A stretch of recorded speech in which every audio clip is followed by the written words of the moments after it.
I would love some coffee. Hello, lovies. I would love to take a moment to talk to you about coffee, sex, and consent.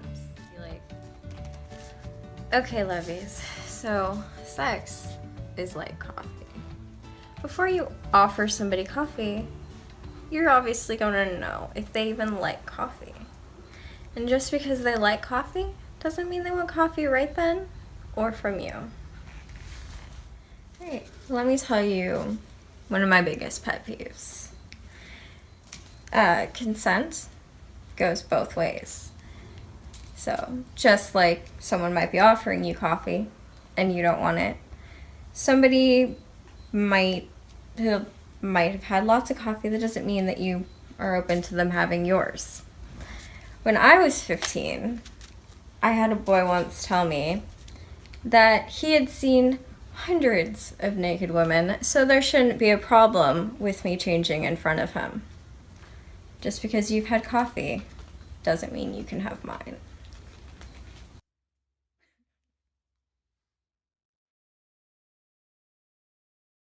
Yeah.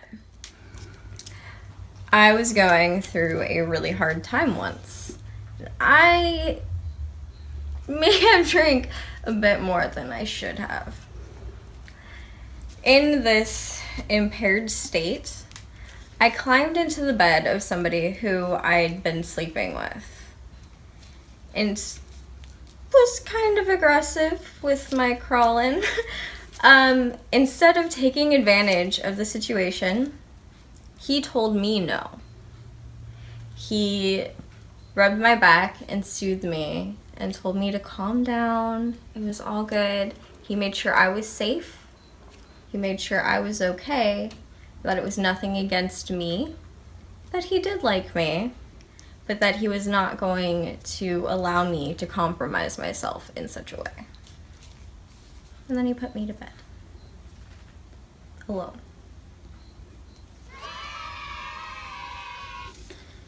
I've heard stories from a lot of guys about how she was just so drunk, she threw herself at me. I didn't want to turn her down because it would hurt her feelings. She was going to be mad at me. There are better ways of handling it than taking advantage of the situation. She's probably going to be mad at you either way, but she'll probably be less so if you do it in a way that shows that you care. You wouldn't give an unconscious person coffee. It just doesn't make sense. Just because somebody initially accepts your offer for coffee doesn't mean that by the time it's time for coffee, after all the steps have been taken, that they're still gonna want the coffee.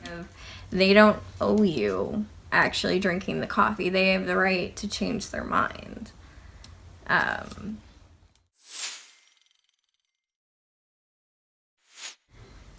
So I'd like to take a moment to talk about what consent doesn't look like. There's the obvious simpleness of no. We all learn when we're very little that no means no. But sometimes denial of consent isn't auditory.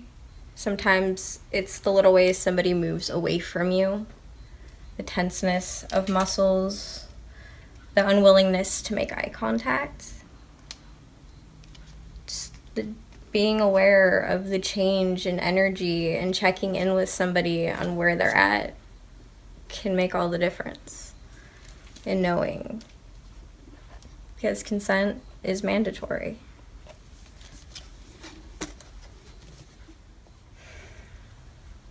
Communication and respect for your partner, regardless of gender, is a beautiful thing. Rape culture, feeling like anyone owes you anything, is not.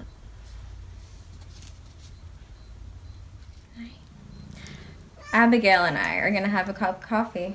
Would you like to join us? Personally, I like mine hot. You are so really cute. Claws, though. Does it involve hands? No. Sorry. Because I got it on film.